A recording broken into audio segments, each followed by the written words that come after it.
Right, hey guys, how are we doing? Back into the video from Clyde, and we've got why Aizen versus Unohana isn't close. So I've not watched the anime myself, you know, for 1,000 Year Blood War arc, but I did read the manga back when that came out, and I've seen that like the Unohana Kenpachi thing has happened recently. So I'm guessing that's why this has become a discussion, because she's pretty damn strong. The way that she was killing Kenpachi over and over and bringing him back, what I remember as a thing.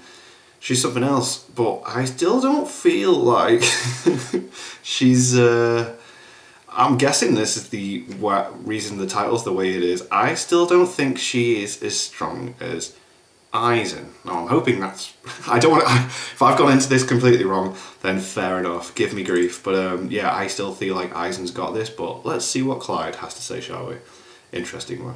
Hey everyone, so today I have a collab video with my boy Chuck, the first time sick. on my channel. It's Christmas Class. time, and this might come out like a day or so after Christmas. Wow. Still, we actually went out of our way to make this video for you guys, and cool, yeah, because Clyde's appeared on Chuck's channel a few times. Yeah, bro, thanks for having me on That's here. class. Dude. Like, I love our discussions on Bleach. Like always, like I think that we like go over some really good stuff, and this is a really good topic, I think, especially due to like it's not like the absolute latest episode, but it was one of the most recent ones when Kenpachi fought against Unohana. So I feel like it's still pretty fresh on everyone's mind. So yeah, pretty Decent. I do need to watch this anime though, man. So I think that the fact that anime finally showed their final battle together, the Kenpachi and Unohana fight, that a lot of people were like, yo, she's actually really strong. So It looks so well animated, man. Talk about another hypothetical matchup, which we've done already. We did Yamamoto versus Ichibe. Great. We did Unohara versus Boss. like what if they fought? Yeah, that was really good. And the And then we did Kenpachi versus Byakuya. Byakuya, yeah. Yep, exactly. Yep. So we've done some good ones already. They're great. They're You know great. what, let's do one for this video. Okay, boys. So considering Chuck is the guest for today's video, It's just so cool. I like that this is the first time they've done this on Clyde's channel. Matchup and what exactly is the sort of theme here for the video? You know, where are they fighting? What's going on? And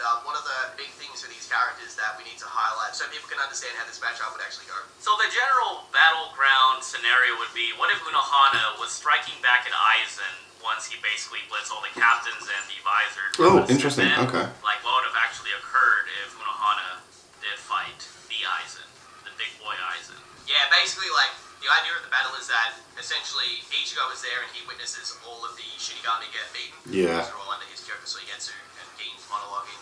Ichigo's watching them all die.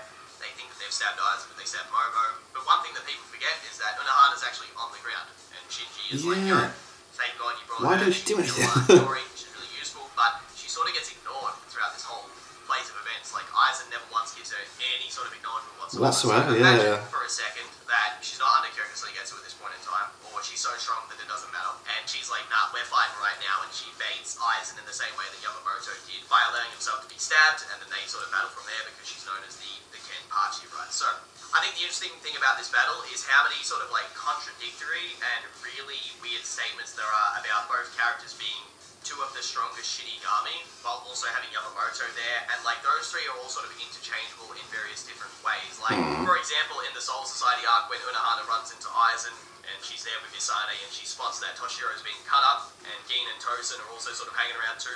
She's like, yo, I noticed that the body was fake, and then Aizen sort of like compliments her on that. He's like, yo, it's pretty Well done, knowing, You can tell that shows how experienced you are. So he gave her a compliment all the way back then. I remember hearing a lot of arguments years ago that people were like, yo, he was scared of Unohana, so he ran away, but the scene's pretty cut and dry.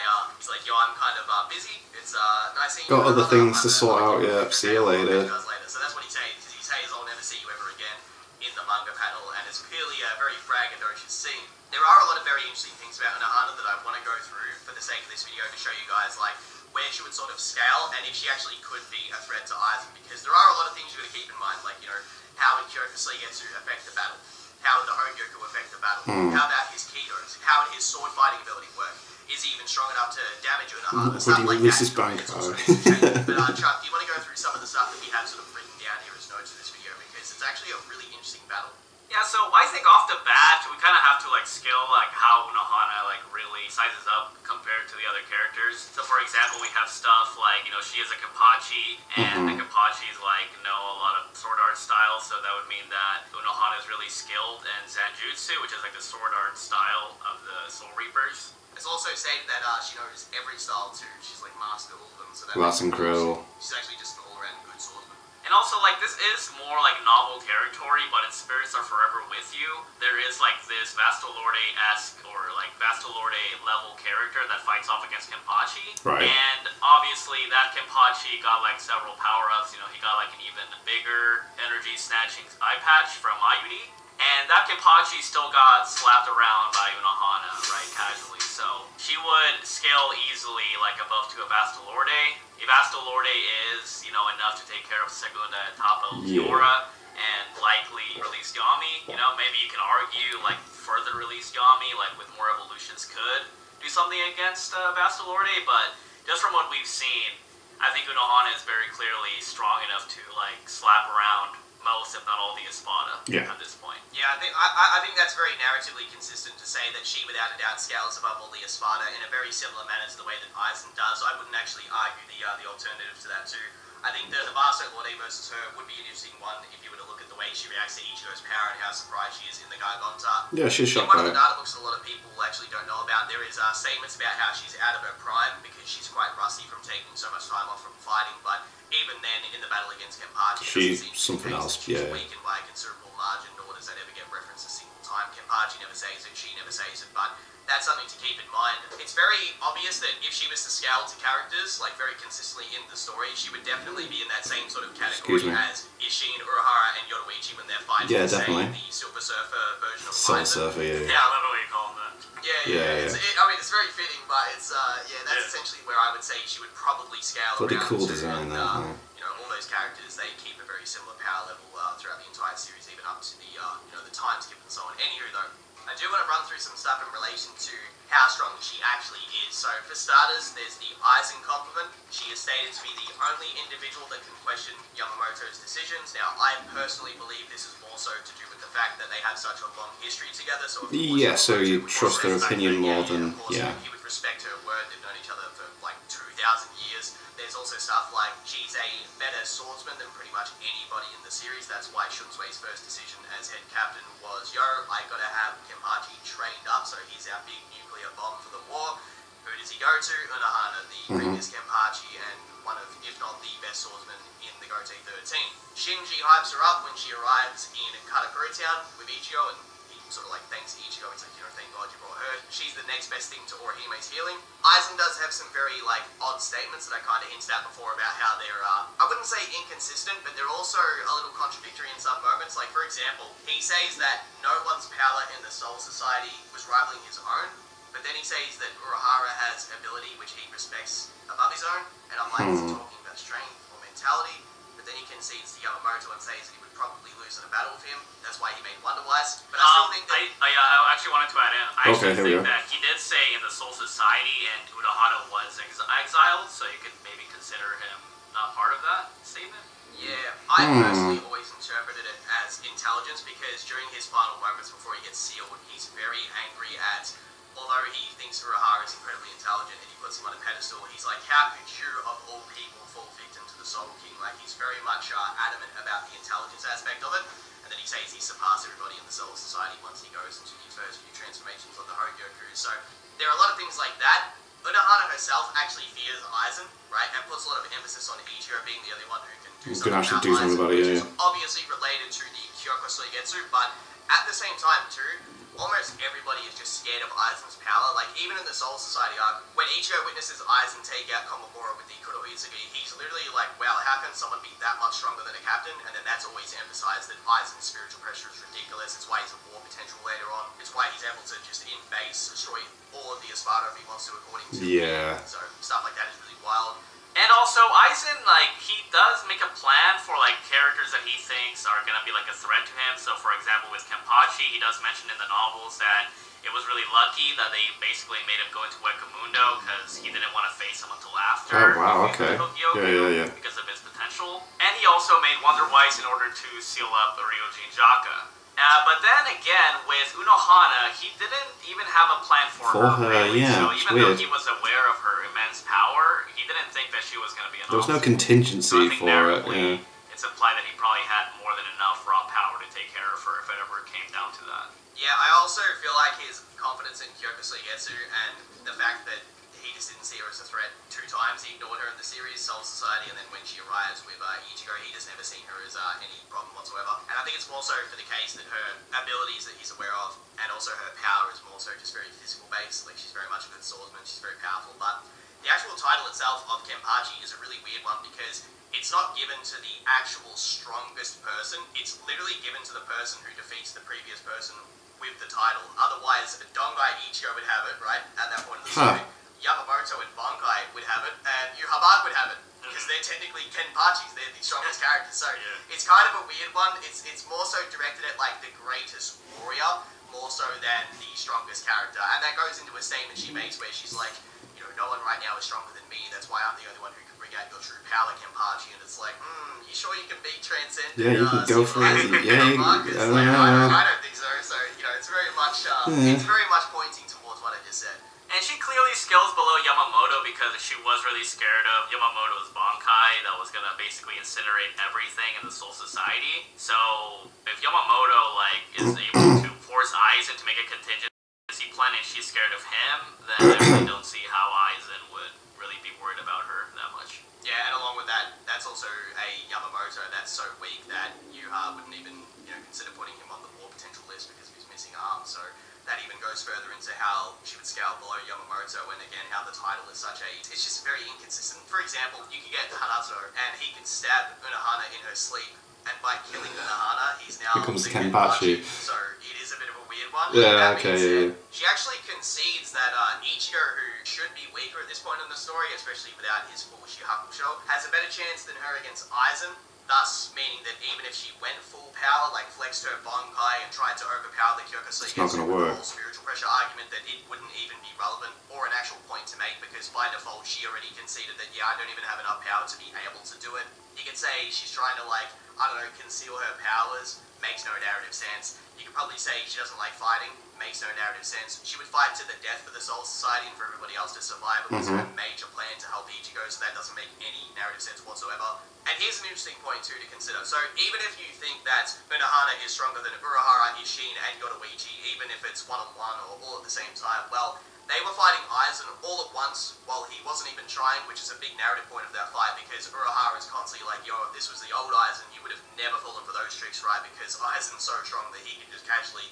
avoid everything and nothing can damage him to a point where it's fatal, right? And also, along with that, Aizen was able to, fight those three, was able to fight the Gotei 13 members, Ichigo, and the Visors, right? Sometimes one-on-one, sometimes 2 against 1, sometimes all at once, right? It didn't make a single difference. So you have 2 concessions here. Teamwork, irrelevant. Unohana flexing her Bankai and going full power, irrelevant. Shuri conceded. Yamamoto confirms that teamwork and 2 hands in battle greatly affects battle ability. Example, Kendo, when Kenpachi with the 2 hands of the sword, yeah. Between released Noitora and himself, and Shunsui/Ukitake being transcendent as a duo in battle. Even with all that, it still made no difference against Aizen. And Urahara seems to imply that, Shikai Aizen would actually be still doing really good against us right now if he was fighting intelligently, let alone when he's in the Silver Surfer form and the weird chrysalis stage forms and so on, where he starts to fight a little bit out of character because he knows that he's too powerful to be stopped. And like Clive mentioned earlier with Gin, he does imply that Aizen could basically slap all the Espada, because he does say that the Espada don't fear him because of his Kyokusei Getsu. Because of his just strength. Because of his immense power. Yeah. And since even Gin can basically slap away all the Espada, and he's comparable to Aizen at least, right? Now, I think the whole debate about Gin and Aizen at that point gets, it gets a bit ridiculous sometimes, but I'll just say they're comparable at least for this video. But generally, both of these characters... What do you mean, what do you mean exactly there? Yeah. Oh, yeah. Yeah, so for example, I think Gin is called one of the greatest prodigies of his time or something like that, and then Aizen, he does say that nobody rivaled his power except for maybe Unohana, or intelligence at least. Yeah, I think there is definitely a lot of overrating of the Gin feat when he stabbed Aizen, because Aizen's guard was down, and that's probably the best thing he did. But as we've seen, when Aizen did try, he just blitzed across and just ripped his arm off and murdered him and so on. And it would have been the same way if he was just in base or Shikai. He would have been able to deal with Gin quite simply. But Gin was so worried about his ability and how strong he is that he had to be that careful throughout the entire series. But there is something interesting to go into what you... That was a nice little twist, that one that happened with Gin as well. Wayne could light in the battle against Rikiura, or Wayne fighting Ukiura, because take this for example, guys. So Mace Ukiura slapped away Unohana Shikai attack. It's one of the most underrated feats in the series. He pressured Toshiro into Bankai faster than Halibel did, while not in his prime, and he also didn't have Gentei Kaijo activated. Even with scaling like that, where their base forms are able to be really strong against very strong characters, and then you also add on 10 to 100 times of a multiplier with their transformations, even still, Aizen should scale very comfortably in his base form above second release Ukiura and second release Yami. So it's like, that's really wild to think about how strong his actual, base and Shikai is, because he does say in his statement to Yamamoto, he's like, listen, I'm not super confident that I can actually beat you, so I'm not going to risk it, but he also isn't against the idea of like, yo, I could fight you, but, it might not go my way. Yeah. I don't really want to. yeah. There's also evidence too that he would have done well, and that's proven by the fact that there were 2 occasions where he was grabbed by Yamamoto and almost died in both times, but he still survived. For example, he was grabbed by Yamamoto, he was able to have Wonderwise intervene, he was able to also get Yamamoto to be baited into jumping on the bomb and saving the city, but he also wasn't even scared of that at the same time. He was also able to survive Kasu, I hope I'm saying that right to audience, sorry about that, but that Kido essentially you need to sacrifice an arm to be able to use it, so that means that Kido was probably very strong, and Aizen says he almost got taken out by that, but he still survived, so just more stuff like that. He took off-guard attacks from Ichigo at the same time, which he then went on to defend, and this was full power holified Ichigo that had killing intent, and he still survived, and he's able to, flash over to Ichigo and then just be like, yo, listen, our difference in power is ridiculous, and he easily could just stop him, and that was, just more and more evidence to show how strong he actually is very casually. His spiritual pressure was referred to being multiple times that of the captain, like I said before, with the Soul Society stuff. Ichigo also talks about how his loneliness was actually because he felt like he was so strong that he couldn't relate to anybody. Yeah, imagine being that. It's like, I am so powerful, I can't even understand anyone around me. Where both he, Unohana, and himself have all been in this situation where they're so much more powerful than everybody that they feel this sense of like, they lack sort of motivation in life, and they feel like why bother when no one else can keep up with me, yeah. How Aizen was, so it really is indicating that he's quite ridiculous, because he always is referred to in the series multiple times as having so much more spiritual pressure than other characters that he stands out as an anomaly. That's one of the reasons why he was a more potential and why Yuha put so much emphasis on his power. And other people might bring up, like, as to why, like, we're making these points when, the old Gold T13, you could argue it to be stronger, but it's mostly just because they were more ruthless, and Aizen wasn't even part of it to begin with. So basically, like, these characters, they wouldn't be as strong as the current ones, basically. Yeah, what Chuck's saying is essentially that, like, if you were to say, oh, but wasn't the last Go T13 the one that was referenced in the flashbacks that fought Yuha 1,000 years ago, people would say, but wasn't that the strongest Go T13? Well, it's their combined power which made that statement valid, that's why it was said, but in actuality, if you consider 2 things, Yuha says it's because they were so ruthless and they fought as a team, and then also Aizen hasn't really been a part of the Go T13 in a long time, so I don't think that Yuha, in retrospect, would refer to Aizen as being a part of a potential Go T13, because he was always a traitor, so that just wouldn't even make any sense. But even still, it's a combined effort, not a solo effort, and it would mostly be carried by Yamamoto, which Yuha thinks is a lot more ruthless back in the day and so on. But that being said too, there is also one more thing. So some people might say like, well, Unohana was the Kenpachi back in the day when Yamamoto was in his prime or something like that, which is not really true, because it's stated by Yuha Bark that the reason why Unohana even joined the Go T13 and was fighting alongside Yamamoto is because he kept all of them in line. Do you think that a ruthless killer is going to join someone who's going to keep him in line? The Recon District and all the other places in the realm they're from, where the Shinigami are, do you think that she would travel around looking for fights 24/7 and then just out of nowhere just be like, cool. I think I'll just listen to this random old man. Like, no, it's because that random old man could have, like, backhanded every time he wanted to. So that's pretty much how that one goes. But anyway, I guess deciding how the outcome goes, Chuck, how do you think it goes? You can pretty much like cap off the video and tell them how it goes. Yeah, so as I said earlier, like, we do have that novel scaling that, could bump up Unohana to being like at least above most of the spot, if not all of them, right? But and I'd agree with that. I think she can 1v1 beat them all. Like, her spiritual pressure should scale above them, because the Kenpachi she helps get stronger ends up being like ridiculous. So I would agree with that she could easily beat them all. Yeah, so I think that generally, like, she would be able to give Aizen a challenge, but I don't think that it would, like, warrant him to, like, try his hardest, though. And I think that her raw power would be kind of, like, difficult, but once, he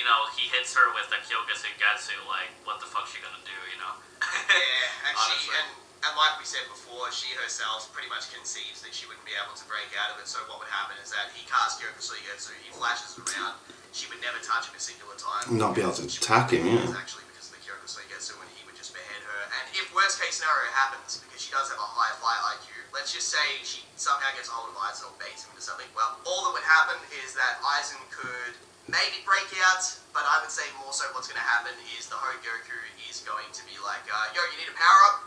There we go.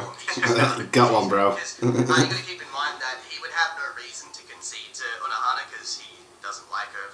You know, he's got no reason to be like, oh, I secretly want to lose to Unohana. I've been waiting for you all along, like how Kenpachi was busting a nut during their fucking battle. Oh, do it again! Like, oh, God. So that just wouldn't happen. It makes no narrative sense. He doesn't care about Unohana, and the Hogyoku would simply just power him up, he'd overpower and win. So, like, there are a lot of people out there that do, like, try to make these weird arguments that, like, Aizen was somehow scared of Unohana, and that's why he went to Sokyoku. Yeah, but he didn't do anything to make sure, you know, he didn't feel the need to put any contingencies in place. He doesn't even pay her any attention. In fact, if you look at all of Aizen's plans that he had for she's not involved in anything. She was never listed a single time, and she was famous in the Soul Society for being the previous Kenpachi. And if you think that Aizen somehow doesn't know that, like, of all people, of course he does. Of course he does. What the what? Yeah, bro, when he meets Yuha in the anime, he's like, yeah, I knew that you were around, motherfucker. Like, you know, so like he even knows that.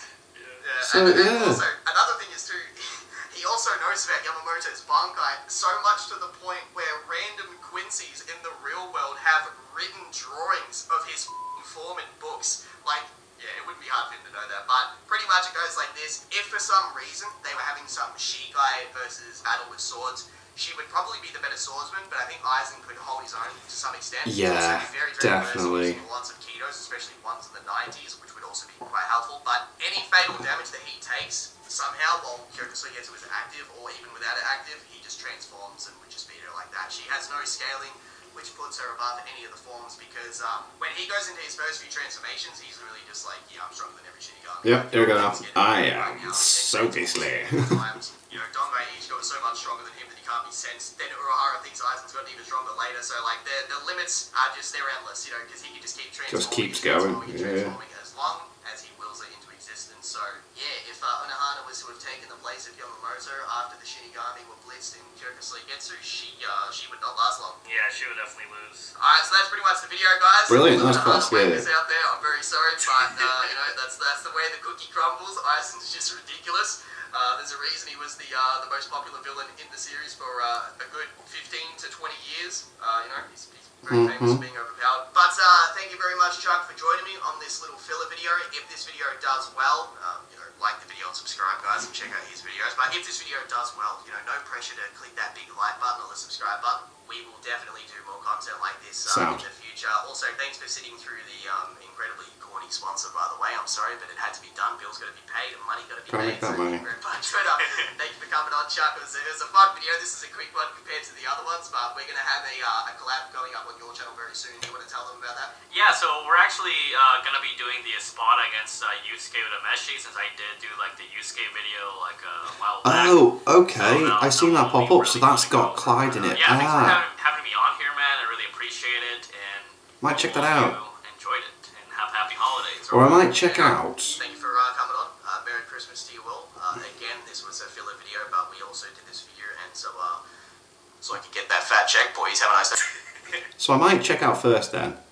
Because I'm not very knowledgeable in Yu Yu Hakusho, so I suppose with Yusuke being the main character, I think it would help me know how powerful that, going into that, if I watched the How Strong is Yusuke video first from Chuck.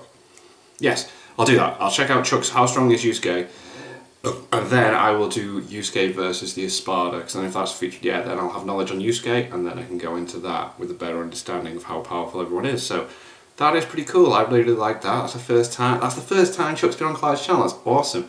Because I have enjoyed their collabs on Chuck's channel. So anyway, thank you to my patrons.